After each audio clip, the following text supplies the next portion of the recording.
The college basketball experience preview and picks episode for Friday, December 13th on the Sports Gambling Podcast Network is brought to you by Underdog Fantasy. Sign up, and when you do, sign up with the promo code TCESGPN. You get a 50% deposit bonus up to $1,000. We're also brought to you by Rebet. Rebet's a new sportsbook available in 45 different states. Download Rebet in the App Store and use the promo code SGPN for a 100% deposit match up to $100. And last but not least, we're brought to you by Rhythm. Start crushing college hoops and college football with Rhythm. Get your free 7-day trial period today by going to sportsgamblingpodcast.com/rhythm. That's RITHMM. That's sportsgamblingpodcast.com/rhythm. And remember, as always, folks, to let it ride. This is Mike Leach, head football coach at Mississippi State, and you're listening to SGPN. Let it ride.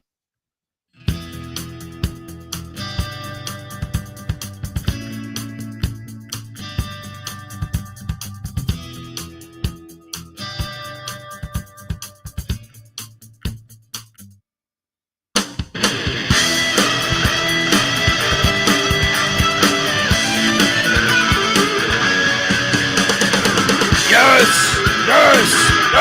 Woo! Welcome to the college basketball experience preview and picks episode for Friday, December 13th. Friday the 13th. There you go. Who's playing Jason, right? Isn't that a Big Daddy Kane rhyme? Folks, youtube.com/the college experience. Get on over there, hit that like and subscribe button. If you're wondering just who the hell you're listening to, my name is Colby Swinging Dant, Dan, a.k.a. Pick Dundee. That's not a pick. This is a pick. He was raised in the land down under, where a man thinks on his feet, speaks with his fists, and lives by his wits. When Dundee happened, he was a superstar. I'm probably drinking too much and celebrating too much and not sleeping. I would have killed a normal man, but no, that's gone. The medical advice I got from that was like being hit by lightning. Pretend it never happened and get on with your life. All right, we are back. I mean, another winning night. Should have been. This is probably the angriest I've been at a winning night this season. We'll talk about it. Talking all about it. I am joined by my co-host. He is the host of the Ryan and Rush Show and the Big 12 College Experience, which you should be subscribed to both. Give it up for former video coordinator for Hall of Fame coach Bob Huggins and Frank Martin, Ryan McIntyre, a.k.a. Money Line Mac. How are you, brother? I'm doing good, yeah. I had a 5-2 night. Should have been 7-0. A couple ridiculous losses.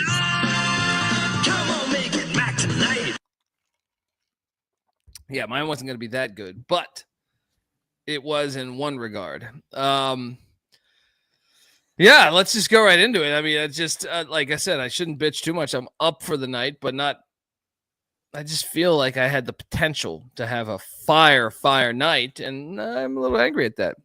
However, my 7th rated game out of 7 was complete dog shit because Virginia Tech won by 28, was it? 27? My number 1 rated game out of 7. He's so happy about this game. Yes, sir. You guys are shitting on me for this pick.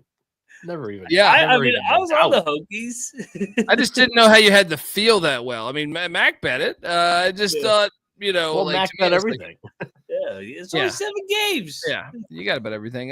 But for me, I was just like, man, I don't know. I could see it going either way. I see Virginia Tech a lot of times to me when they play mid-majors never blow them out. Now, I did see ECU blow out A&T, and maybe I should have took Virginia Tech based off A&T looking that bad that game. But I just thought, I don't know. It's not that far away. You know what I mean? Like, are they really getting up for it? How many people are going to be at the fucking game?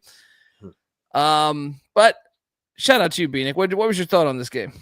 I didn't watch too much basketball again today. Another shitty slate, so I was still doing college baseball prep, taking advantage of these light days before some massive Saturdays and conference play begins, because then it'll be much, much harder for me to focus on prep and preseason work. But I just looked at the two schedules and I was like, Virginia Tech's been through a little bit of a gauntlet here, and NC-A&T, this is only their second bye game of the season. It just felt like a nice buy low spot for the Hokies. Fair. I mean, like I said, I just didn't have a good feel for it.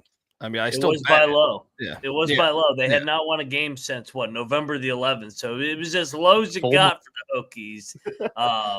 Yeah, it was a good time to buy stock on the. I'll be honest though, when it was I ain't buying long term. It's a pump and dump, that's for sure. Yeah, when it was 20 at halftime, I was like, we're fine. I wasn't sweating until I was like, this is great. It's gonna go. This could be an 11-point game. But no, nice play by you guys. I ate shit there. Lock battle win for you two. After that though, how great were we on these camels and all those camel videos people tagged me in afterwards? I appreciate all of them. I watched every single one of them. Love camels as an animal. Love it when they fuck up humans specifically, but open to other animals perhaps as well. But yeah, I mean, this was no sweat. 86-58. I mean, I probably should have loaded up the camel video again just to show the good people what the camels did. They really did. Like we caught it. Remember in that video we said, look, that is the Citadel, and it's going to just grab the Citadel and throw it up against that wall. And that's essentially what happened here. Your thoughts on us being genius with these Campbell camels? Yeah, Campbell, 5-5 now? They control that game throughout. The Citadel, not as good as their record. If you kind of dive into the resume a little bit more, they're kind of a phony 5-4 team. They've been really struggling as of late. A paper tiger, as some kids. They have 4 non-1 wins, and their only other win is Stetson at home. Yeah. Yeah, I mean, all right. Let's get to this now. Bethune-Cookman. This is ridiculous. Was winning by 3 at halftime. They had this game. Virginia, I think the final 4 minutes went on a 25-4 run, and they actually cover this. I can't believe this. I mean, this was painful. This was fucking painful because I feel like we were 1,000% on the right side. This was as bad as painful as it gets. There's one other tonight that I thought was incredibly painful too. Well, maybe 2 actually. But what the fuck, man? There's no way this should have not covered. Yeah, when you're getting 15 and a half, 16, and you have the lead at the fucking 10-minute mark outright, you think you're gonna get the cover. Oh my God. And then the cherry on top was at the end of the game, they call a timeout with 30 seconds down 18, and they draw up a play like they're like trying to draw up like a game winner. They're running down the clock and they don't even get a shot off. It was just really bad. I don't even know how to describe what the fuck I watched. I that's up there with that Fullerton game against Oregon State earlier in the year where they led for like 35 minutes and then somehow didn't cover 16. That was brutal. I mean, we're lucky we don't have camera footage in my house because I just had to throw a few objects. You know what I mean? Just like, what are we doing here? Oh, well, don't worry. It wasn't anything expensive. Just had some papers sitting around, threw them all up in the air. Don't worry, cable bill or internet bill. I'll get a new one. All right. Ridiculous. And if I may bitch even more, Iowa has a 7-point halftime lead. It's ridiculous. I rode the money line here too, dude. This was tough. Yeah. This was tough. I don't even understand like how do you let this happen? Rob Donaldson was in the house, I think. He tagged us on this. And just unbelievable. Like, I don't even know how this happened. Like, that you dive in and besides just getting severely out rebounded That might have been it.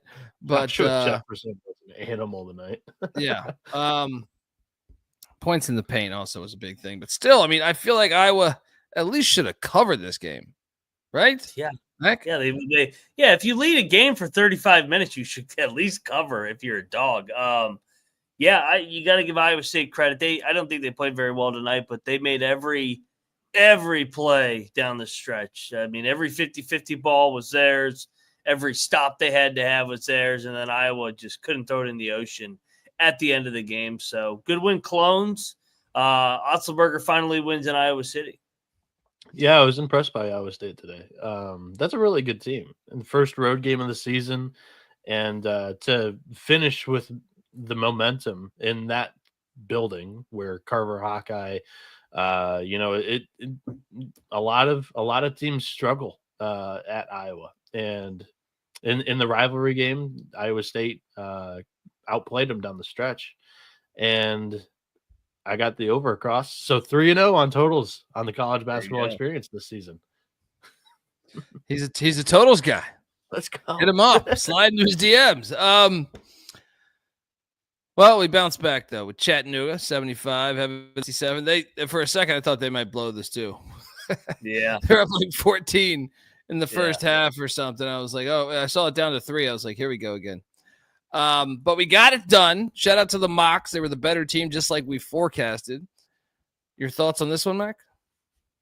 Yeah, better team. Like you said, Evansville comes all the way back, takes the lead, but Chattanooga, just like Iowa State, every play that needed to be had down the stretch, they got it done. They bounced back off that Lipscomb hiccup at home. They've won 6 out of 7. They're playing good. Yeah, and then we cash on UT Arlington, but this was painful to me because I played the money line, and I thought we could have won this game. Now, I will say Arkansas State kind of got some momentum in the second half, but still, we cover. That's why you take like I said yesterday, you put the 100 on the points. So I still did all right, but could have been better. I thought for a good chunk of this game, the money line was going to hit. Can't cover, can't win as a dog if you don't make your free throws. They missed like 8 free throws in a row in the second half. But Arkansas State, good week or good couple games for them. Their fan base is buying in. I thought they had a pretty good crowd there tonight for just a random Thursday night in December. Their guard, Todd, is a player. I forget his first name right now, but he can play. And then this I'll give you credit for because you talked me off of this hill, and we bet Texas, and sure enough, Texas comes through for us against New Mexico State, giving us a win. Well, giving me a winning night, but I know you had a better night than me because you had the Hokies. So winning day, but I feel like we should have won more. What's that? Texas tried to give it away. They're up like 30, and within the first 10 minutes, I was like, "Oh God, this can be the kiss of death." Sometimes they got comfortable, and we almost got backdoored. But good job, Longhorns, get across the finish line. Amen. Someone in the chat saying, "What am I drinking?" Actually, the chat inspired me as I was at the liquor store the other day. I did go with Northern Ireland here, and the lads over there. I'm your leprechaun with Bushmills. I don't know why. I just felt like it was a frustrating night. Even though I won. Well, because of Bethune. All of them. Yeah. Iowa, Bethune, and then I thought the money line for a good chunk of that game was going to hit. The only one that was like really, I mean, I guess the first 2 were sweat-free. Yeah. But anyway.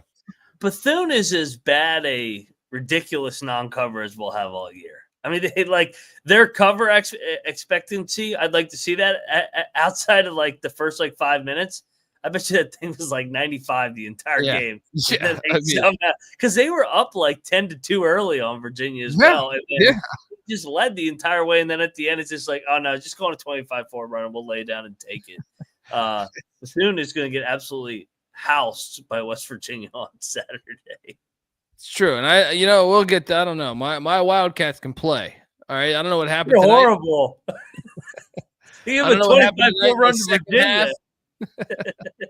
They quit. I think the line was. I want that game investigated. I can't believe they paid that much Charles Barkley money to only score 41 against Virginia. It's probably better than the last time they were in Charlottesville. But folks, what I tell you. First off, you are listening to the College Basketball Experience, part of the Sports Gambling Podcast Network. Download the SGPN app. It's completely free. You get access to all of our shows, our picks page for all of our. We pick every game for every sport. Also, you'll get our articles. Cannabis Capper's always killing it over there. Shout out to Cannabis Capper. So what are you doing? It's free wherever you get your apps. Just type in SGPN. And remember, as always, folks, to let it ride. We're also brought to you by Underdog Fantasy. Underdog Pick'em is one of the biggest menus for all the sports. You can win up to 1,000 times the amount of money you enter with Underdog Streaks. And Underdog's always making it easier to win with Profit Boost and Gimme Pick'ems. They got college hoops. They got college football, NASCAR, MMA, NBA, NFL, CFL, everything. MLB when that's going. So you can now use specials and boost on all flexed entries as well. So what are you doing? Sign up. And when you do, sign up with the promo code TCE SGPN to claim your special pick plus first time deposit offer up to $1,000 in bonus cash. Once again, underdogfantasy.com promo code TCE SGPN. Bieniek, we got, I imagine there's tomorrow's slate's incredibly light as well, but maybe they put the Nebraska game there, I would assume. The Nebraska game is there, and it is their home opener at Pinnacle Bank in Big Ten play. And the Cornhuskers just got creamed, for no pun intended, but coming back home after that blowout loss, I think Indiana could be a team that they could take advantage of, as I think it's Indiana's first road game this season as well. It is. So I'm going to take you to Bryce Williams of Nebraska. We're going to go higher than 5.5 rebounds and assists. I think that he's just going to be able to stuff the stat sheet in many ways tomorrow. And yeah, I think that one's probably the most advantageous player projection that we can jump on the higher there for. There you go. Get on over. That's part of the edge you can't find anywhere else. UnderdogFantasy.com promo code TCE SGPN. We're also brought to you by Rebet. Rebet's a new social sportsbook available in 45 different states. There are plenty of betting opportunities available on Rebet. It's easy to use. It's great for people who live in states where traditional sportsbooks are still restricted. South Carolina, California, Texas, just off the top of my head. What are you doing? It's great for you. Jump on over there. And also, what the fuck is the state doing? But download Rebet in the App Store and use the promo code SGPN for 100% deposit match up to $100. That's Rebet, promo code SGPN. All right, we are back. Game balls.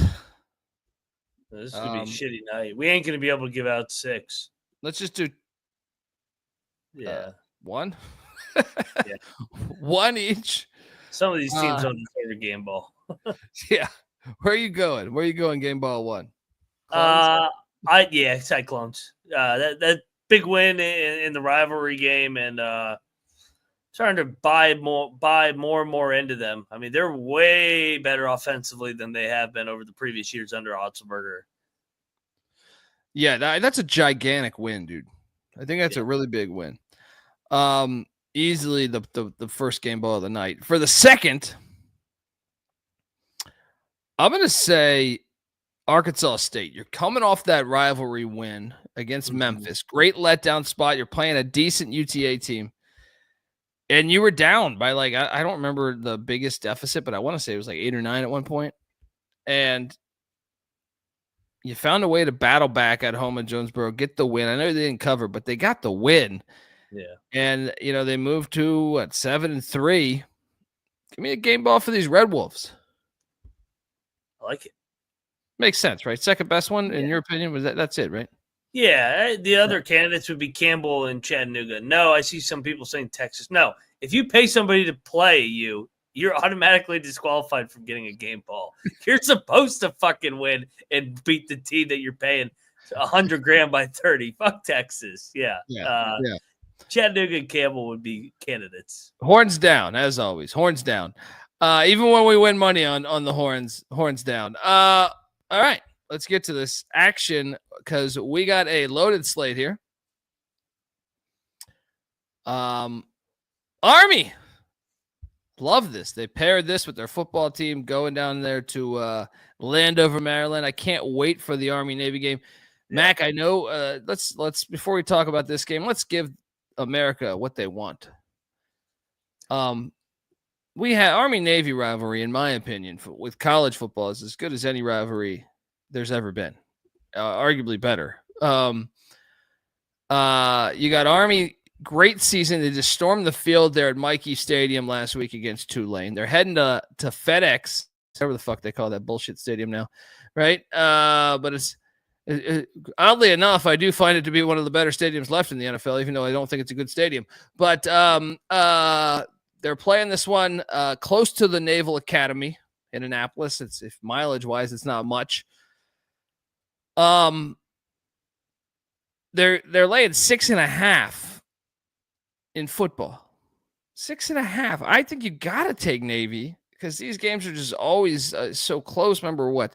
Army's won 2 straight, but one of those was an overtime when the guy fumbles inside the 5 for Navy. Last year was a 6-point game, 17-11. It was the first time in like 18 years that the over hit. I'm on the under, by the way, yet again. I know you're an Army guy. I know you're Pop's Army guy. Yeah. Are you still repping the Black Knights in football? I think Navy will cover, but of course, Army will win by 3. So let's go Army, beat Navy. Yeah. Give me, what's the over-under set at 38.5? Give me Army to win at FedEx 20-17 over Navy. Yeah. Yeah, the under's hitting. Navy. The under's hitting. You got the crazy over hit last week. Yeah. Army's at a big-time disadvantage coming off the Tulane game. It's rare that both teams aren't coming off a bye. So you get Army that had the big time, they rushed the field, and then Navy's the more rested team. Last time I think this happened, actually, Navy was the one that played in the American Championship, and Army beat them outright as a dog. So a little bit worried about that, but Army, tough. I think it's worth a moneyline sprinkle. That game is awesome. If you've never watched that game, yep. It's awesome, and you should go. Sabres is asking me if I'm going to the ECU NC State game in Annapolis. It's potentially. I got a bunch of shit happening. I'm building a studio. Like I want to go. Me and NC Nick have considered going to that game. Well, I thought I was going to be going to Army Navy, but my didn't work out. Son's not feeling the greatest, so just didn't work out. So. I think potentially, I'd say right now it's 50-50 though. Just because I know I have some people coming to work on the studio that I'm putting together here. Anyway, the basketball game. Shout out to R. Wright giving us $20 for Military Bowl tickets. There we go. Amen. The Black Knights are heading to Washington, D.C., take on the Colonials of George Washington.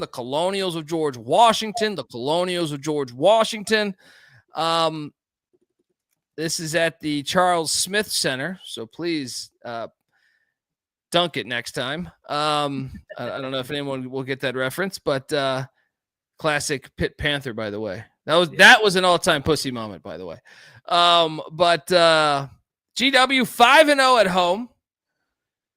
By the way, we did get someone saying that we didn't break down the games last night. I thought we broke them down. What was there to break down? Yeah, we just happened to talk about Campbell's for about an hour. What do you want me to do? Read off their fucking Chem Palm fucking rating for a half hour? You fuckers would fall asleep. Fuck you.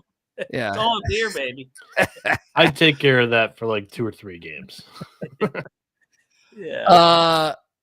Keith Landry, there is a star on the top of that Christmas tree, but guess what? It's a fucking starfish. Oh, yeah. I shit you not.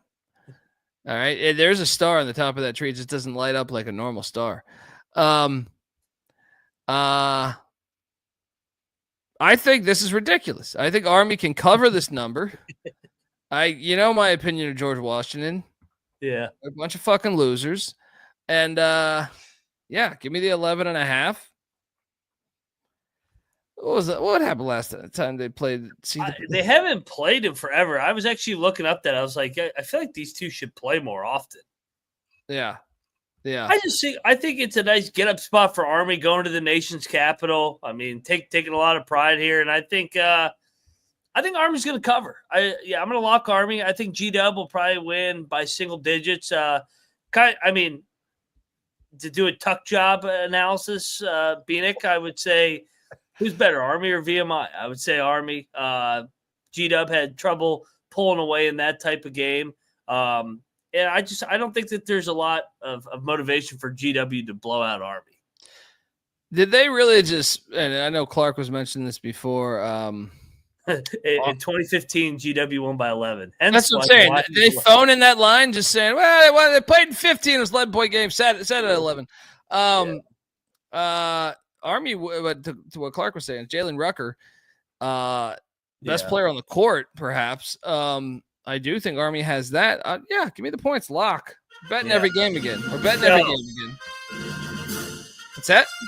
I said, let's go. GW's 0-1 against the Patriot League so far this year. They lost to AU. Let's go Army. Boston, BU. It's heading into, where the hell is this? North Andover, Massachusetts.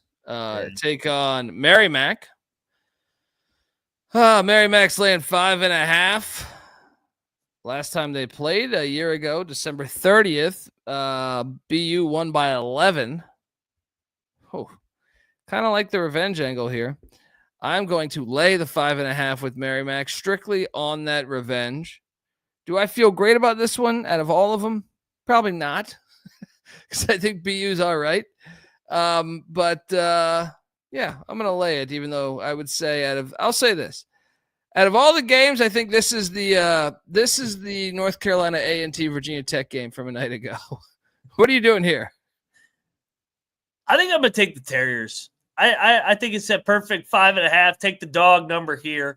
The Terriers got a lot of experience. They, like you said, they have won the last 4 in this matchup. I think that I think they're live in this game. I think it's a 1-possession game. So give me the Terriers here going to Merrimack in a rare home game. So let's talk about this though.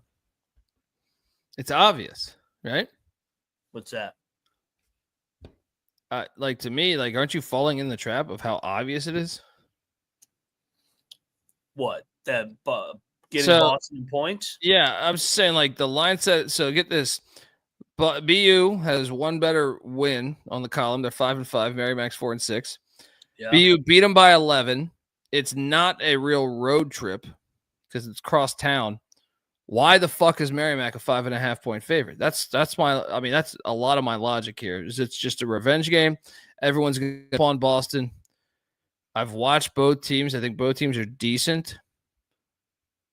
Why is it 5.5? If I was setting this, it would be like Merrimack minus. If I'm making Merrimack a favorite, which is a big if, I would be like 1.5. I think because Merrimack's won 3 in a row. They were really impressive in their last game. BU's won 2 in a row though. Yeah, but they won 3 in a row on the road. Merrimack. Yeah. I think the line stinks to high hell. Battle. Let's go. Fade the team coming back home from the road trip. What is best in life? To crush your enemies, see them driven before you. We got a battle in North Andover, Massachusetts. Dundee saying Warriors come out to play. Mac jumping on these Terriers.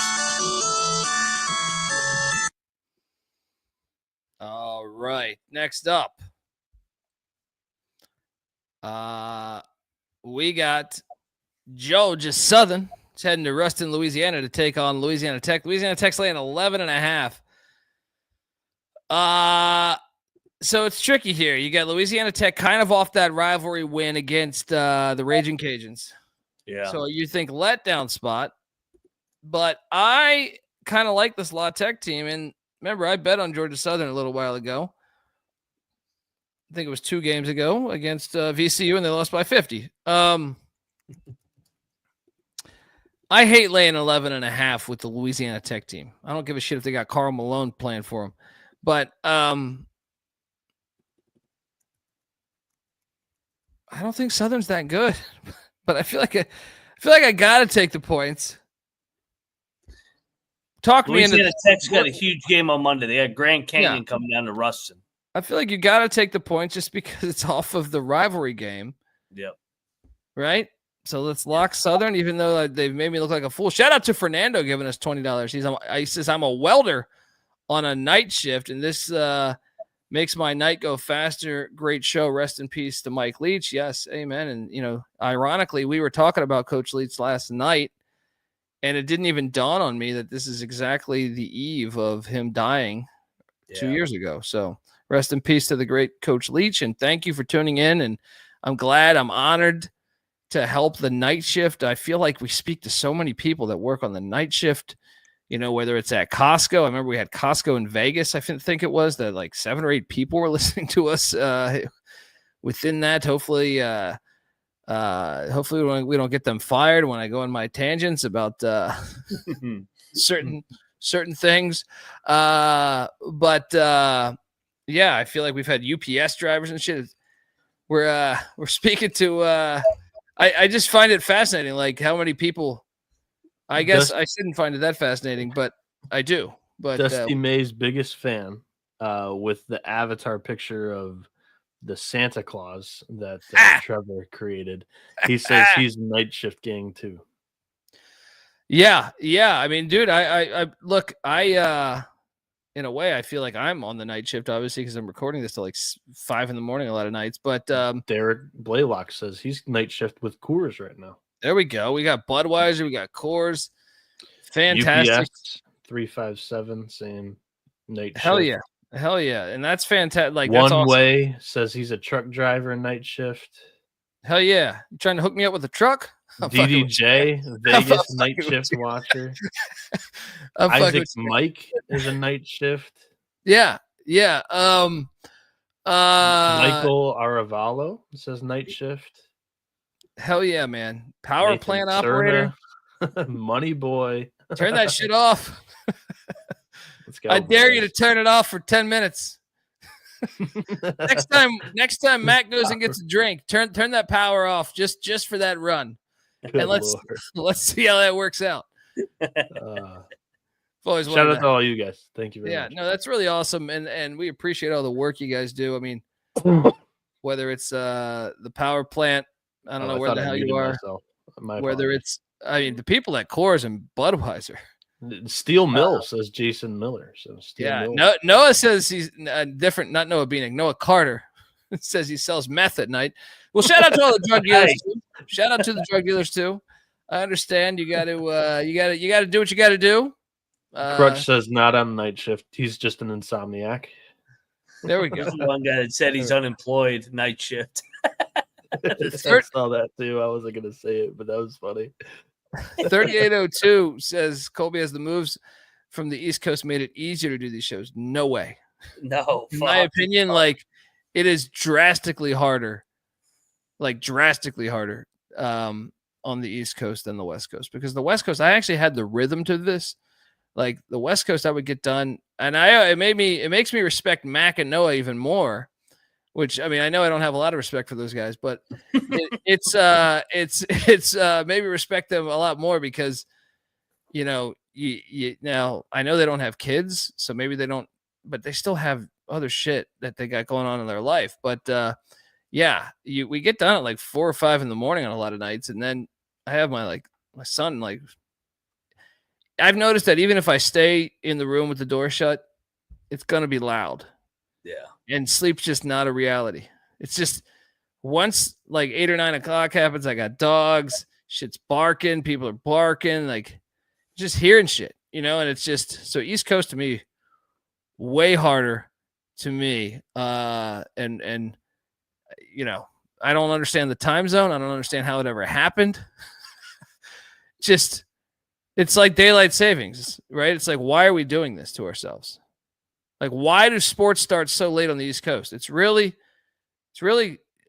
look, I grew up on the East Coast and I love the East Coast. And I was a sports fan, from the minute I was born, I feel like, because my brothers. But fuck, man, the West Coast is awesome when you just wake up and you're like, oh, guess what? Games are on pretty much right away.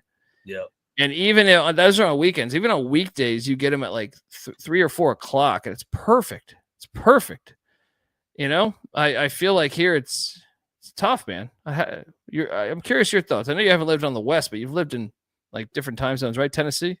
Yeah, I loved the Central. Central was nice. I mean, that 11 a.m. kickoff where you could, if you want to get a morning workout in or do whatever you want to do in the morning, you can get that in, and then games are still kicking off at 11 a.m. And then love that the games were done by midnight. Games. Oh, dude, this is what I'm saying. Like this thing puts like, I feel like before, like I could get through at nights that we weren't doing the basketball when it was football or what, like I could get through my show, my work, and come home and still like, oh, guess what? I can go to dinner with my wife. You know what I mean? I could go do like now it's like, hey honey, how you doing? It's 4:30 in the morning and I smell like Christian Slater because I've been having cocktails, right? So you know what I mean? It's just I did want to shout out Bieniek. Can you throw the link to the store in there for Money Boy who's looking for the DGen University hat? If you have the SGPN app, if you click on store, but if not, Bieniek, maybe you can, maybe you can't. I know your computer's fucking horrible, just like your picks. He had a good night tonight. I can't bust his balls. His computer's gonna crash listening to you talk about it. True. But anyway, shout out to all the people working overnight, doing the just a UPS, man. I fucking use you all the time. You've lost a couple packages of mine. I'm fucking around, but no. I am missing an iPad. Maybe I don't know. But thank you all the people that are checking us out in the wee hours of the night or whenever. It's really cool. All right, next up, we're going to Cedar Falls, where Omaha Steaks, the Mavericks here, are catching 15.5. Yeah. What the hell's the stadium called again? It's like McLeod Center. We got to bring back one of our sisters. We got to fade the team coming off a rare 100-point outing. They just put a 101 up on Northern Illinois, and the game before that, they beat Illinois. They hadn't been playing well before these two random games. They win by 10. Give me Omaha. God, this is the second hardest game, by the way. I ain't laying this number. Fuck, though. I think you got to take the points, but am I concerned a little bit when you have the 268th rated offense, Omaha, and the 306th rated defense? And guess what? You're facing the 80th best offense and the 109th best defense. It's a little concerning, but I do think we take Omaha. I do think we do. Yeah. 15.5. I think Northern Iowa wins by 14, 15, something like that. Double lock because we're betting every fucking game. Omaha. Yes. Let's go, Omaha. Come on, Mavericks. You got this. Hey, they're coming off that nice Sac State win. They showed life. You got a little momentum. All right, this next one, I'm all over, though. Indiana heading to Lincoln, Nebraska. What the hell is this bullshit corporate stadium name they're using these days? Pinnacle Bank Arena. Or Disgusting. Center, one of the two. Couldn't call this fucking Piatowski Court, you bastards. All right. I put Ned. No, it's NEB, but who cares? Since they're gonna call it this corporate bullshit, who cares? Nebraska is laying. I'm seeing 4.5 now. It was 3.5 when I made the slide. Like you can get a 4 15 minutes ago. You can get a 4. Shout out to Ivan. Says shout out to you guys. It's been an awesome week. Appreciate you, Ivan. Yeah, I'm betting Nebraska. Get this Indiana bullshit out of here. All right. I'm going to continue to try to fade Woodson on the road. Yeah. Now, obviously, what would be your buying point on Indiana? I'm curious. I'm assuming you're going with Nebraska as well, Mac, but I'm not sure. Absolutely. Yeah. What would be the buy-in point? If this goes to 5.5? Maybe 7. Yeah. I think Nebraska's going to open it up. I think that they beat them last year on January 3rd, February 21st, March 15th. They're going for 4 wins in the calendar year over Indiana. I think they're going to win by double digits. I'm not a believer in this Indiana team. Another hit in the road. Nebraska rolls. Let's go. No, Go Big Red. Not only am I not a believer in Indiana, and I know Noah says keep fading. The other Noah, not Bieniek. Oh, gladly keep fading. Well, Nebraska's fire at home. Yeah. Yep. They're fire at home over it's like in the Hoiberg era, they've been pretty good at least the past couple of years. So I'm with you. Bieniek, what are you doing here? Yeah, they had one loss at home last year, and it was in that weird Creighton, Nebraska series where the road teams just keep winning. And they haven't lost a home game yet this season. Indiana's first road game together as a unit. This is a brand new roster. I think it could be tough. They're 1-2 in neutral site games against teams more their caliber. They beat Providence without Bryce Hopkins. Give me Nebraska here. I think they win it by 2 possessions easy. And it's the best game of the night, and I'll be watching it. So I got to play. I mean, this with the FCS football game and some of the other games, but it's not like the defense is that much better. I see someone in the chat saying Indiana's. I see Nebraska's defense is better. Nebraska's actually better. Yeah. Really? Okay. Well, I'm saying like defensive rating, Indiana's 83rd, Nebraska's 96th. Nebraska's schedule has been noticeably weaker. 300s non-conference strength of schedule compared to 116 for Indiana. But I mean, how about Indiana on? It's Hoiberg against Woodson. Give me that every day. Yeah, enjoy Mike Woodson on the road. Yeah. Enjoy Mike Woodson on the road. You guys are getting drilled in this one. Indiana's been a horrible rebounding team. They're 304th in offensive rebounds, 142nd in rebounding in general, but Nebraska is much better there. And then when you add in the free throw line, and surprisingly, though, Nebraska's been terrible at shooting the three so far this year. But I'm with you. Triple lock. Let's go with the mayor, Fred Hoiberg, at home. Welcome to the party, pal. Triple lock on these Huskers. Let's go. Playing 4 is the number we currently see 4.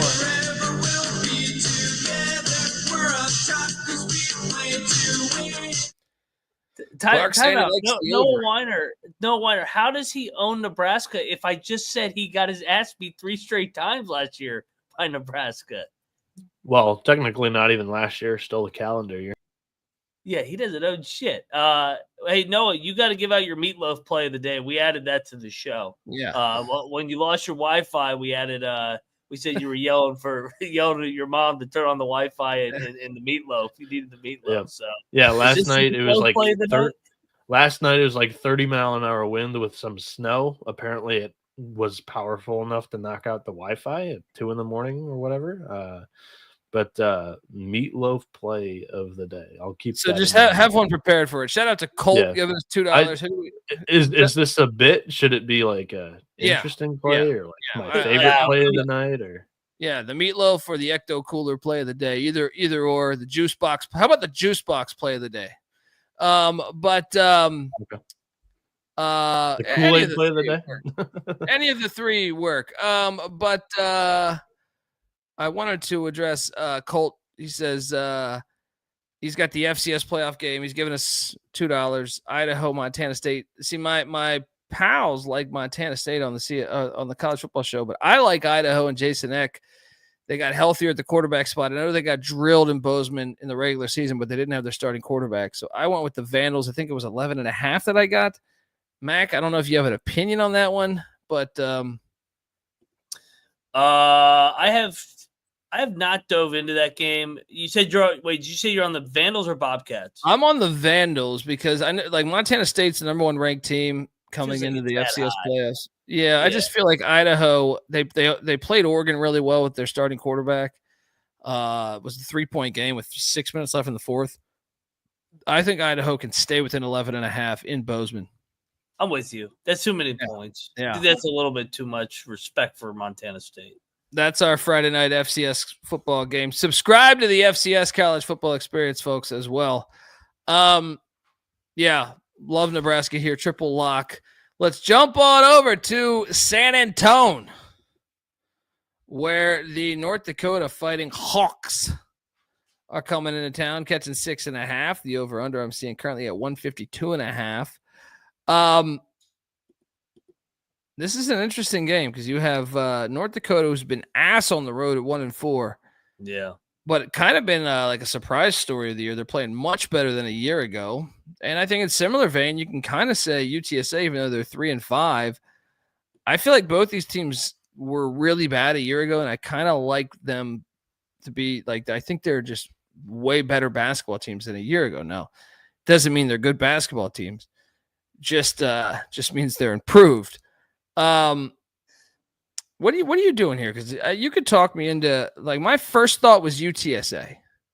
I like UTSA. Hey, do you know that they play again on Sunday at Utah at North Dakota?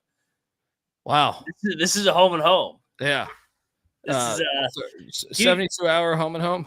Yeah, give me Are the they home gonna team. They're gonna take the same plane to North Dakota or same bus to North Dakota here? That's a good question. I just think it's a quick turn. I hope they're not taking a bus to North Dakota from San Antonio.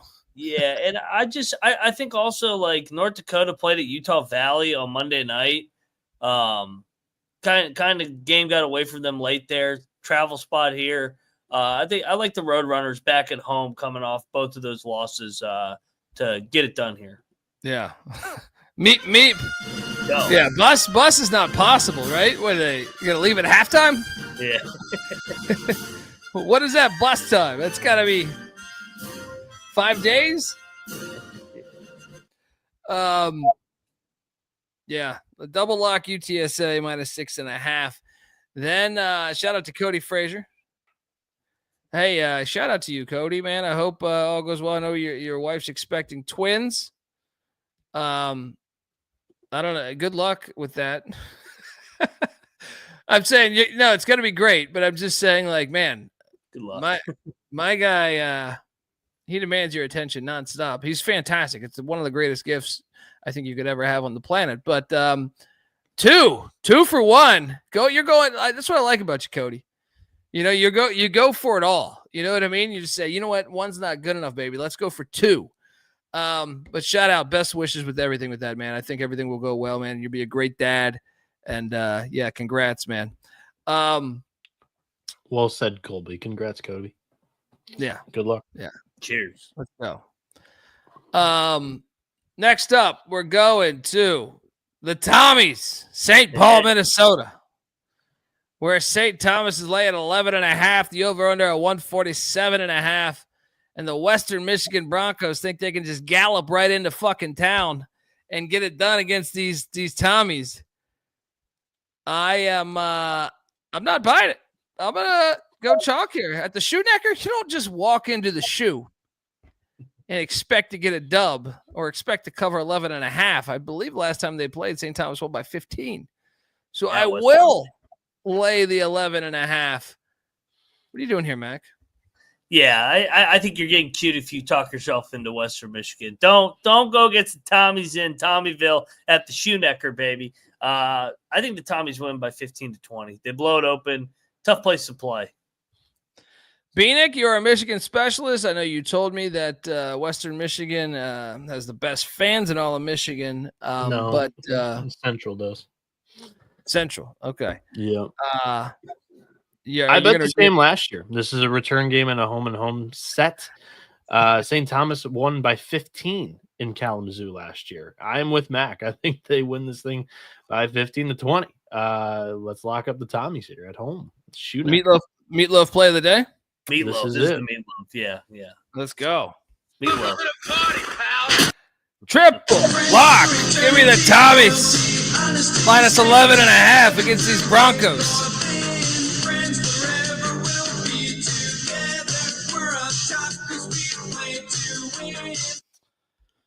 All right, next up, we got the South Dakota State Jackrabbits hopping into town to Boulder, Colorado, to take on these Buffs. Tad Boyle and the Buffs way ahead of schedule, if I may say so. But the Buffs are laying 8.5. And God damn it, I still feel robbed the other night from these Jackrabbits not covering. And I know they've been on the road for a little bit here. However, no. I'm taking my Jackrabbits. I love Colorado. You know that. I watch more Colorado than probably anyone watching this fucking show. But I don't like it's the games like this, especially with a new team, because that's really what they are. Everyone else left. I'll take the 8.5 with South Dakota State. I know they're a new team too, but I still feel like they're a little battle tested. It's Boulder. Like, what do you? I just think 8.5 is a little too much. Colorado wins by 2, 3. I mean, shit. It's not even a crazy money line play. If you're trying to look for a money line dog, wouldn't shock me if South Dakota State got him. What are you doing here? I think Colorado's going to win, but I do think South Dakota State's going to cover this number. I think that, like you said, that game got away from them the other night, but I think that was not an indication of the game. So yeah, give me the Jackrabbits here. Proud program to keep it within the number. I think we get a tight game. Maybe South Dakota State even picks them off. So let's go. Jackrabbits culture. Double lock on these Jackrabbits. Someone in the chat saying, Kai J saying, KJ. I don't know how to. I don't know how to pronounce it. But it's Kaya. Okay, I'm stupid. But I don't know. I don't really touch totals too much because overtime can happen. I just feel like I'm sharper on the.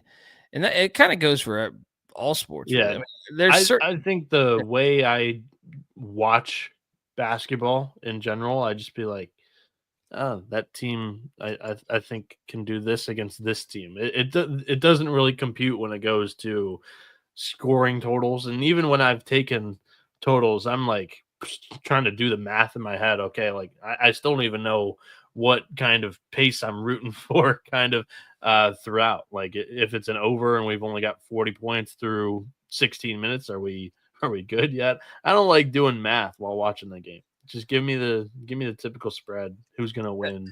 And I don't even like, okay, in football sometime, I mean, I'll bet totals if it's blatant and I just have a great feel about it. Yeah. Like the Army Navy one, I take the under every year. I know, there's certain games in basketball too. I know there's times where we've been on this show where I said I like the under in this game, but I don't. It's harder to have a feel, in my opinion, on that. Mac, your thoughts? Yeah. I mean, I like postseason unders. I'm a big postseason unders guy, but I got no feel in the regular season. I know we do love totals when it comes to the NCAA tournament. Let me stand corrected there. And football, playoffs. I like unders. Anything honestly, neutral site, I think we love. Correct. It's not even just postseason. It's like neutral. You kind of think unders got a better chance there. So I stand corrected a little bit. My bad. First half unders. We've been killing that thing for a long time. I know it wasn't amazing last year, but over the years of this show, it's gotten a hell of a lot more popular over the years. Yeah. You guys have kept the record since 2011, I believe it is. Yeah. So yeah. Hey, shout out to that guy in the chat saying, fade the picks. This is a good fade night. Congrats on your 2-5 night tonight, buddy. You did well. Fuck you. Yeah. I mean, it's always the best. Fade the pick. I mean, the show is recorded. You know what I mean? It goes for you the rest of the year. And enjoy your parents. It's recorded. You can tally these up. Well, I mean, you don't even need to tally them up. We do that for you on Tally Site. So that's true. Head over sportsgamblingpodcast.com. Because you know a pile of shit like that. Their math isn't all there. But you view it for free. You don't even have to pay to view all the picks. You don't even have to listen to this show to know our picks. I mean, there's so many angles. There's so many angles. You don't even have to watch the show. Like I don't even care. I don't care. As long as you give us a click on the website or a view here on YouTube or a download on podcast, that's all we care about. You know, one of the three ways. Actually, him specifically or her, whoever's saying this. I don't. Yeah, you never know. Burner. I don't even care. I don't even care if they like or subscribe. If I'm really being honest, I mean, I care about the fans that we have. Yeah. But I mean, Come on. A lot of Maui overs are also pretty automatic with the soft rim. Noah's still thinking about his totals. Fucking guy over here. His meatloaf fucking totals over there. What's the over-under on slices of meatloaf you're going to have tonight, Bieniek? There's your over-under of the night. Eric says usually more than a couple. Eric says, what's the picks page? So on sportsgamblingpodcast.com, we have, or the SGPN app, there's a thing that documents all of our picks. And it has our records. And it will have a lock by it if we're betting it. And it's pretty damn accurate for the most part, as far as like occasionally like that Creighton game where Cockbrenner ended up playing. I forgot to update the page for me. I switched over to, I just needed to know he was playing to bet Creighton. But like it's like 98% accurate, I would say, as far as all of our shit. If anything, I do think our record would be a little bit better, or at least mine would be a little bit better. If I remembered some of the, like, there was a couple times where you get injury news late and you bounce off of a lock, but you forget to do it on the picks page. You just do it. But yeah, it's like 99.8% accurate, I would say. They do a good job. They do a good job. Yeah, they do a good job. I prefer barbecue, Clark. He's still talking about his barbecue? In general, what are we talking about here? I think they're talking about comment. Ketchup and barbecue sauce with meatloaf. Oh, yeah. I mean, Noah's like a cartoon character. It's just hilarious. He pops in for like a quick nugget, then he's out. It's great. I think I would go ketchup too, but I mean, I can't see barbecue sauce really being that bad on it. Shout out to Tar Heel Nation. They got to be excited about Mr. Belichick coming to town. Yeah. But yeah. Yeah. Shout out to Bobby Organ. The show is funny. You guys are entertaining. Appreciate it. That like Colby said the other night, if you bet the money, own it. Yeah. And where else will you see camel videos in general? Not even Animal Planet. You ever notice that Animal Planet, they kind of don't really show a lot of different animals. You ever notice this? I'm a guy that watches a lot of Animal Planet or the National Geographic and shit. You ever watch these documentaries? I feel like they miss out on a lot of big time animals. You ever feel this way, Mac? You watch for like Nat Geo or something? No, not really. That's not my cup of tea. In terms of animals, I like Lion King. King. Like King of the Jungle. I've never seen Lion King, but I will say this. You're going to rip on me for not watching movies, and you're going to come out here and say you haven't seen Lion King? I told you guys, man. I'm older than you guys. Let me explain my life. I didn't watch any of those fucking. I have older brothers. I was watching sports I never had the choice. Me too. You're the oldest. You were born in like 2025. Yeah, you shit on me for not watching any movies that come out in like the 90s. Animated movies. Think about this. I remember trying to watch like fucking Scooby-Doo. And my brothers would just come and push me in the fucking head and then put on like, football or basketball or Commando or Terminator or something. You know what I mean? So it was like, I didn't get a normal, like all my friends. I remember like having this conversation at like lunch in like 4th grade and shit of like, or people were seeing these movies and I'm like, what the fuck? Now I was seeing cool shit. I mean, I definitely saw like cool movies. You saw a tuba player get blown up in the end zone. I did. I saw the Stanford Cal game at a very young age. But that's what I'm saying. It's like, I didn't, especially like the animation movies, I didn't catch until later on. You know what I mean? Like, and I'm saying like later on, like I didn't go deep dive back through the animation.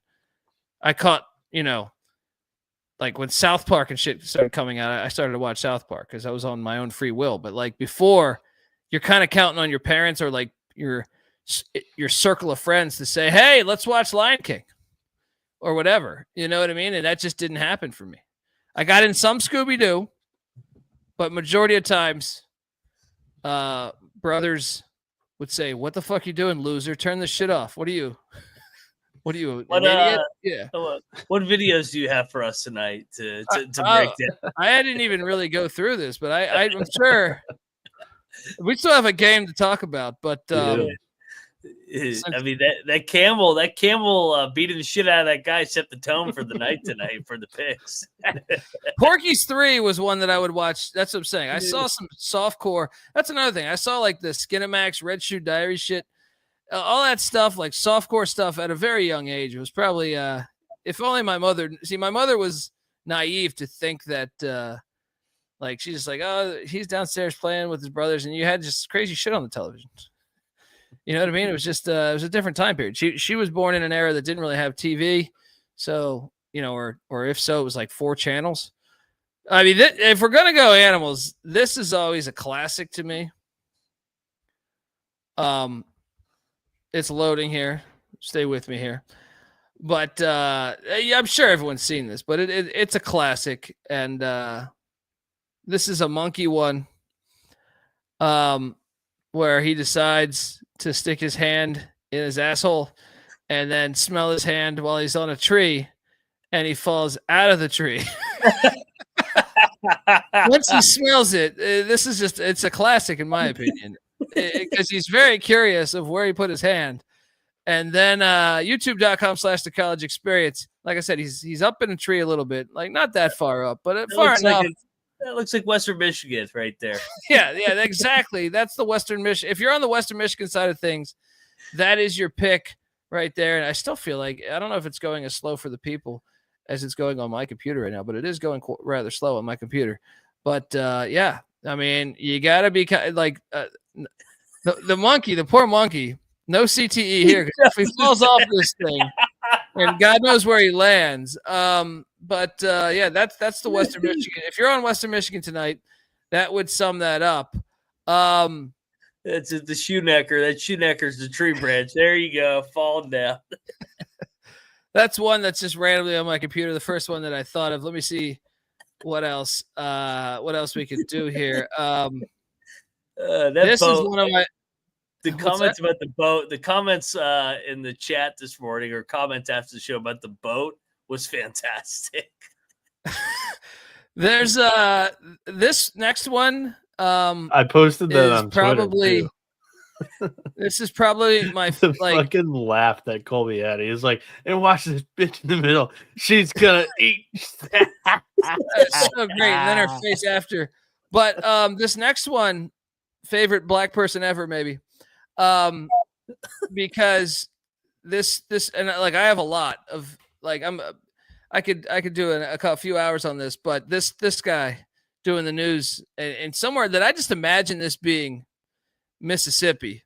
I have no actual proof of this being Mississippi, but let's cue up one of the greatest of all time. Shit! I'm dying in this fucking country ass fucked up town. Shit flying in my mouth. The fuck, I can't see pollen. Let's get the fuck out of this country, motherfucker. I can't even see me.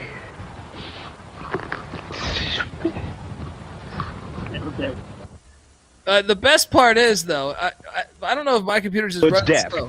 This. The fuck is that? No. What's death? He's talking like with like white man voice. Shit. And then this death. And then he just goes like I'm full. dying in this fucking country ass fucked up town. Looks like he's at UL Monroe. Yeah, I mean, shit flying in my mouth.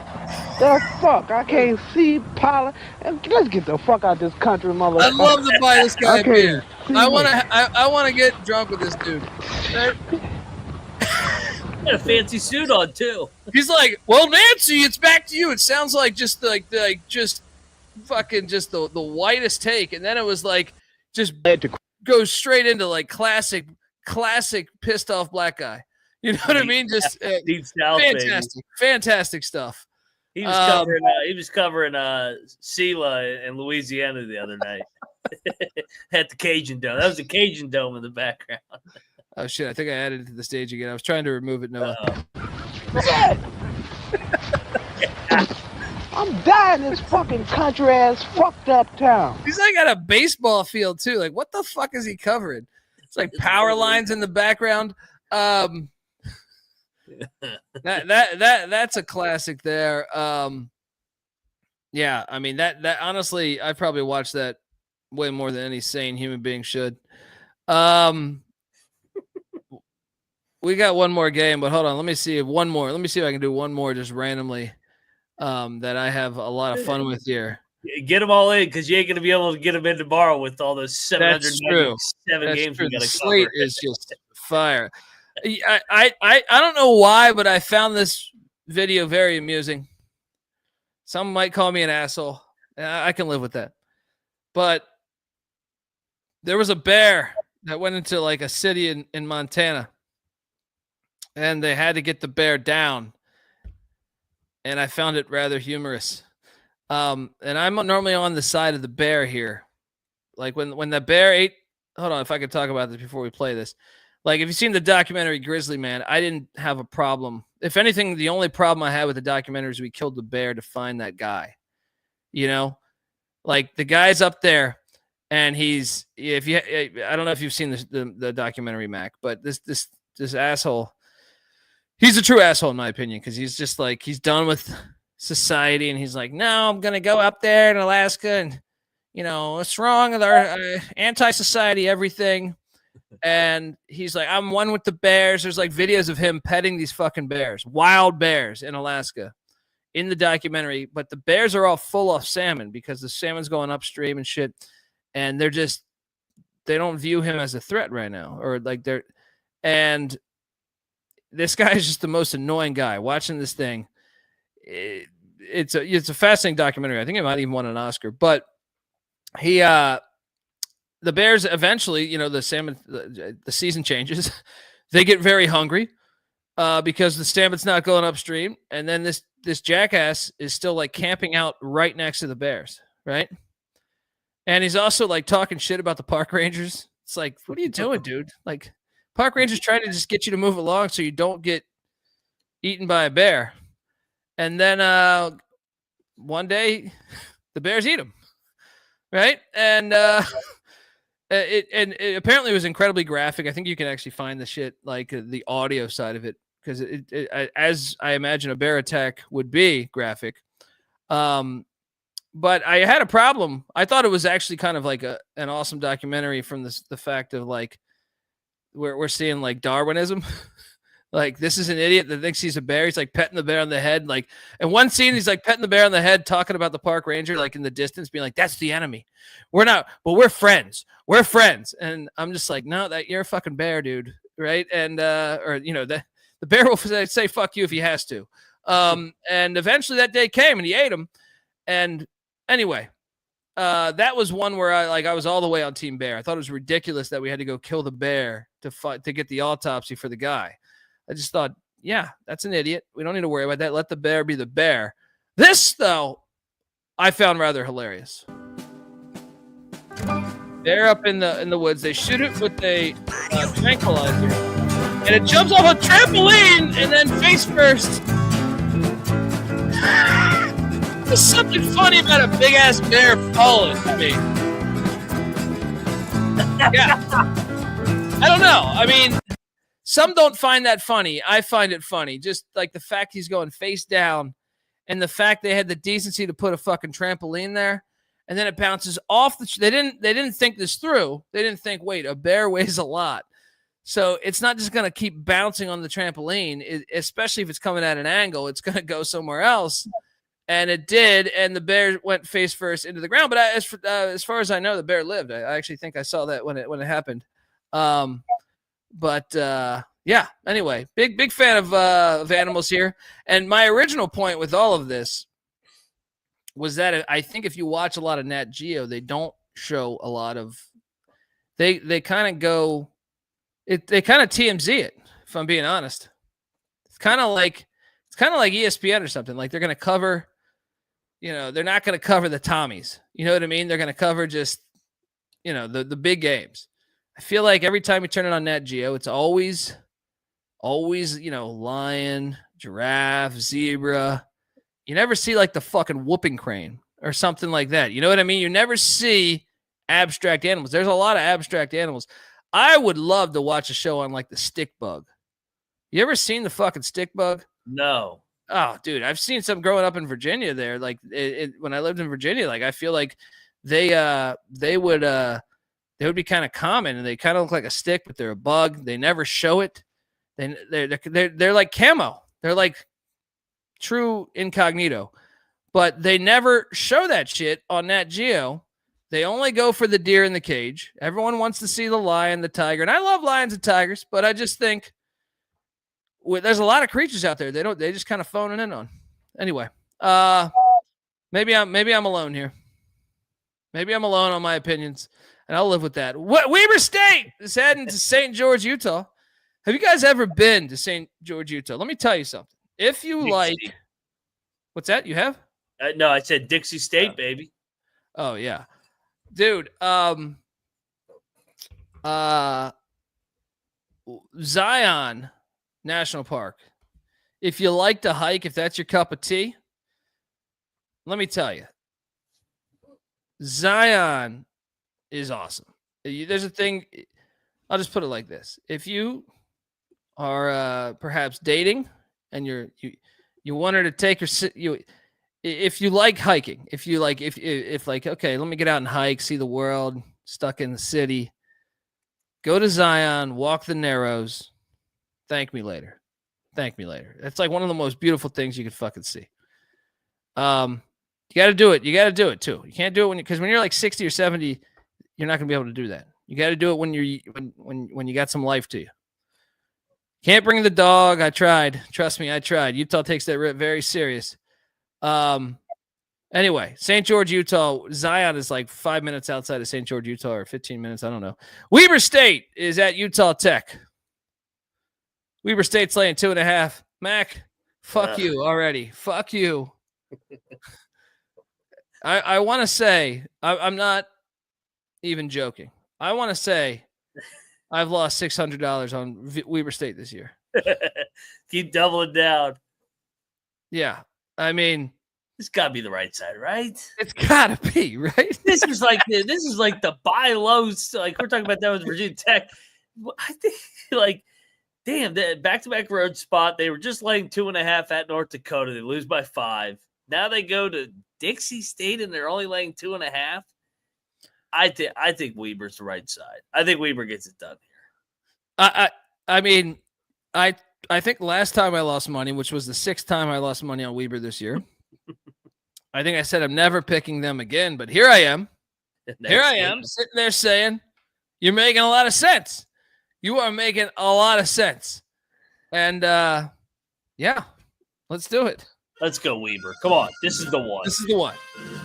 This buy low. is the one. This is me betting on Weber this year, by the way. I got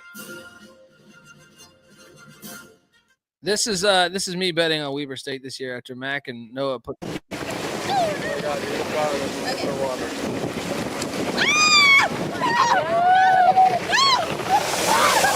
Oh shit! Oh my God! Is she okay? That's the Weber State experience. What an idiot! Holy shit!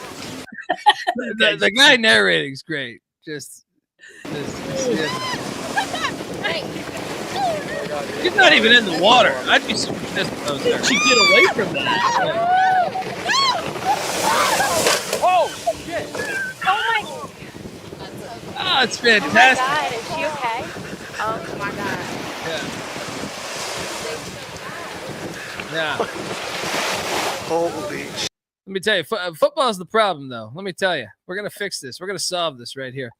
You got to tweet out that after the show. Go no CT. It's just so stupid. We're stupid. We're like human beings are the stupidest fucking people. I mean, the stupidest creatures on planet Earth, right? Like, really, when you think about it, like when you think about some of the arguments. How did that jet ski get? I'll be honest. I was in Cancun and I had a moment where I might have done something similar, but I just decided to go up a very large wave, which was a foolish idea because it started to come back on me. And then I aborted the jet ski midair. And a bunch of Mexican guys were yelling in Spanish to me, that basically calling me an asshole. Rightfully so. They specifically told me instructions in Spanish. The problem was I didn't speak Spanish. So I ran into the same problem when I went parasailing there too. But yeah, gotta love that stuff. No CTE there. And yeah, videos like that. Submit your videos if you see videos like that at the Colby D on Twitter. Big fan of those. Let's get to our best plays of the night here. But shout out to Dusa, who says he's got a story like that where his friend drove his Crown Vic 85 over a hill, but had it on a railroad. Wow. That just sounds like that sounds. You have it on video by chance? I would love to see that. But best play of the night for me. How many are we doing, by the way? No, well, we're both going to be Nebraska. Yes, Nebraska will be 1. I think give me South Dakota State as 2. And at 3, give me UTSA. 357 saying, did Rashaan Salam, may he rest in peace, suffer from CTE? I don't think so, but I mean, it's possible. See, if I may, and I want to get to your picks, Mac, but I think Jim McMahon, I had Jim McMahon on the show, and I thought he made a lot of sense to me. I don't know if I've said this before, too. Jim McMahon, he's been on the show a couple times. Hell of a good guy. Because it doesn't make sense to me. Now, you could say, well, the science wasn't there and CTE didn't exist, or it existed, but we just didn't know about it 50 years ago. Fair. I disagree with it personally because you see so many of the athletes from that day and age not doing crazy shit like committing suicide and stuff, which Rashaan Salam did. May he rest in peace. But the problem I have, and I thought Jim McMahon made a great point about this, was I asked Jim, I was like, dude, do you regret playing in that era? Because I know he has some problems with his neck and just like headaches and shit like that. And he was like, he got stem cell treatment in Colombia. He went down there and got stem cell treatment, which really helped out. He's very pro stem cell treatments. And, but he said, no, I don't regret playing in the game at all then. If anything, he goes, I would never want to play in today's day and age. Right. But he goes, what my biggest regret is taking what they gave me. He goes, I just trusted our doctors in the NFL in the, I think in the early 80s or late 70s. I forget what year was his rookie year. I think it was early 80s. They would just give him a bunch of opioids. You know what I mean? And they just shoot him up with shit. And that's what's interesting. We had Merrill Hodge on the show who wrote a book about CTE and the faulty, he did it with a doctor. It's not just his fucking opinion, just like me. But he wrote an opinion or a book with a doctor about how it's not proven. We're speculating with a bunch of this shit. And the more I read about it, the more I think that opioids play a gigantic part in that. I like, because you look back at the players from the 50s and 60s, and another thing is I would also argue, like, everyone says the game's faster now, and maybe to a certain extent because of AstroTurf playing on turf, but like you gotta look at like the 40 times of like John Riggins or Jim Thorpe or some of these fucking people. They're on a similar, like, it's not that drastic of a difference. But I will say, like, the field conditions are so good now, and a lot of times they play on artificial stuff, so the game is a little faster in that regard, which is why I think we should never play in domes, because the game's safer. But I truly believe at the end of this, opioids are going to play a big part of it. And I'm not saying that CTE doesn't exist, but I just think we're pick and choosing our battles. This shit happens, I think often. If it is just like straight on head-to-head collisions, no drugs behind it, which then I would just say, okay, well, I mean, yeah, life happens. You know what I mean? Like, try to limit that the best you can, but at the same time, let's keep the sport the same. Whereas I tend to think opioids are going to play a big fucking role in that long term when we find that out. Mac, your thoughts on what I just said, and also your best plays of the night.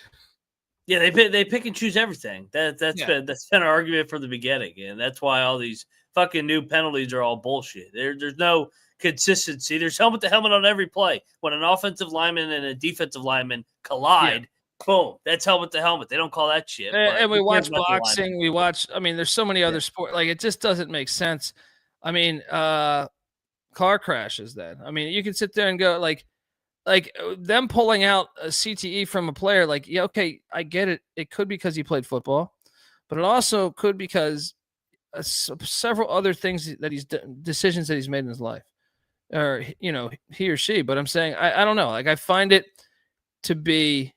I just think it's kind of bullshit. You know what I mean? Like, another thing is, like, if you're getting it that late, I'm not saying CTE in general. I just think it's undercovered, and to make the assumption of all this shit based off of not having the facts is foolish. It's bullshit. Yeah, it's foolish to do that. I don't want to seem like, no, this is something that's never existed. Well, clearly it exists with some, but I just don't believe it. I was thinking about this, Mac. My friends growing up, Patty C, NC Nick, my brother, and all of our friends played ankle biter football all the way as far as we could until they realized we didn't have any athleticism, right? We played football as far as you could, right? And now when I go back, or when I hear that where I grew up, they don't even play ankle biter football anymore, and I have a big problem with that, because me and Patty C did this one day. We actually wrote down every friend of ours that played at an ankle biter level, right, all the way up. And I mean, that was just organized. We also played like every day, basketball and football, and all of them are like successful in life. I don't buy into this notion. I mean, like, you have the occasional one that's like, okay, got busted selling cocaine or something, okay, but I don't think that was because of playing ankle biter football. So I just don't buy into this pandemic of like, oh, you gotta let your kids can't play that early of an age, or this kid, it's not a safe game. I'm like, no, what are you talking about? You can get injured in any fucking realm of life. So anyway, I don't know. I could go on for hours on this. For my other place, so I had Nebraska. I'll go. Yes, I'll take Nebraska. I was thinking about it the whole time. I'll go the Tommies. I like the Tommies at the Shoenecker on Friday nights. Lay that number, and I'll dive into it one more time. Weber, buy low spot. Oh man, I thought about doing that. but I'm still riding it. Just I can't feel that confident with them. Yeah. So, yeah. Anyway, folks, that's our show. Unless you guys want to play, do I have any other videos? Let me see if I can send you out with one. I don't know that I do. So just stay put. Let's see what we got here. I mean that one's great. I played that one though.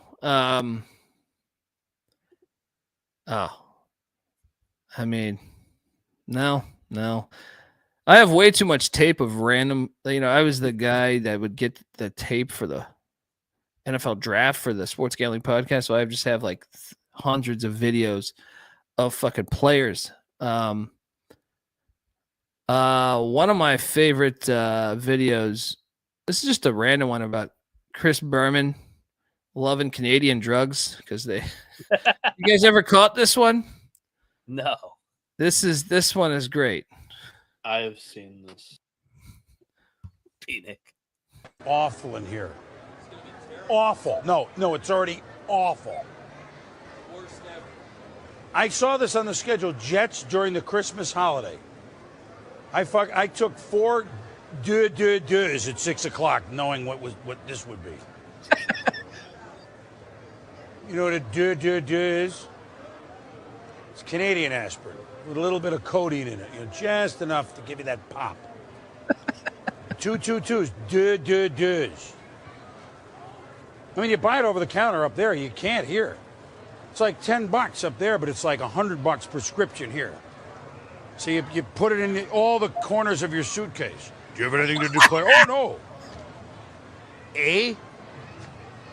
Deux. You always hope to have one Blue Jay game a year. You go to the Canadian CVS. It's funny. You have those bottles, 250, count of 222s? Yes, here they are. I'll take 4 of them. And they go, they always go, from the States, eh?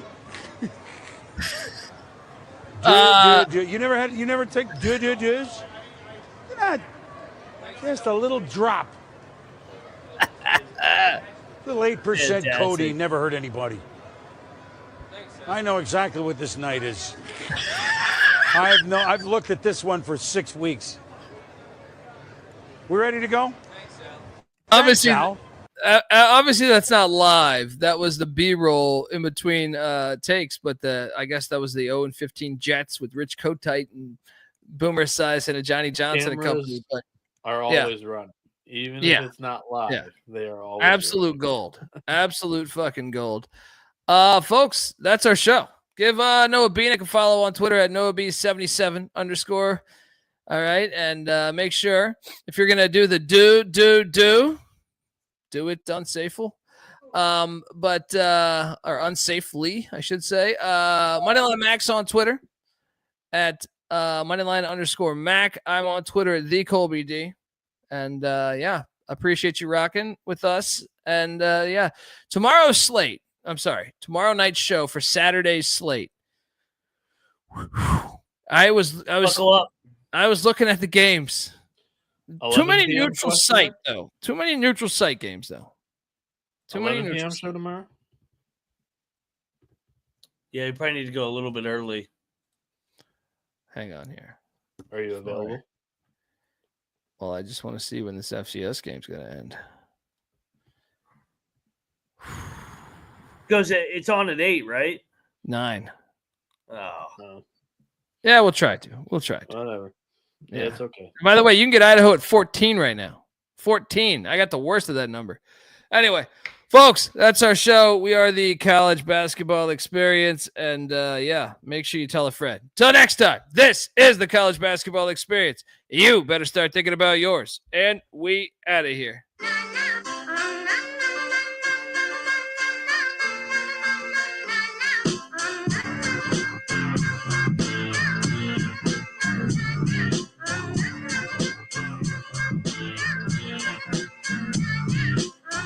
Yeah, it's got me thinking about the good shit the minute that I seen your grill again. It made me good trip, good dog the mind back like dog but wine there. Man, I didn't get mad when you near me hit the can back, but the comings on was strong. Now my shit's coming along, you know the song. The truth is I'm pretty much on fire again. It's heating up for real, I'm alive again.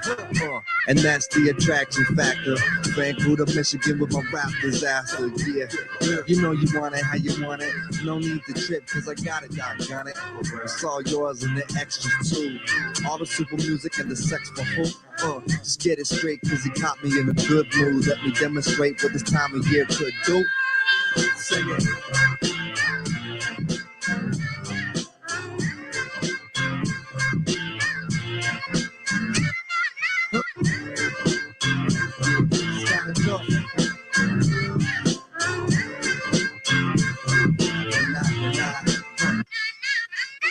Yeah, last time you got the hot shit that I made, I was not the hot shit. Why?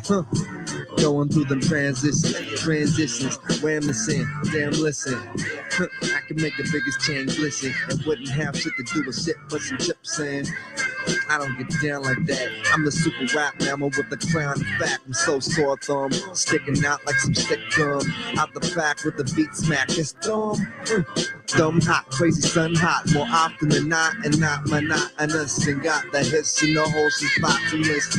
Bottoms up, cause I'ma just beat the damn guts to submission. It's in the job description, that's what I was missing. Yeah.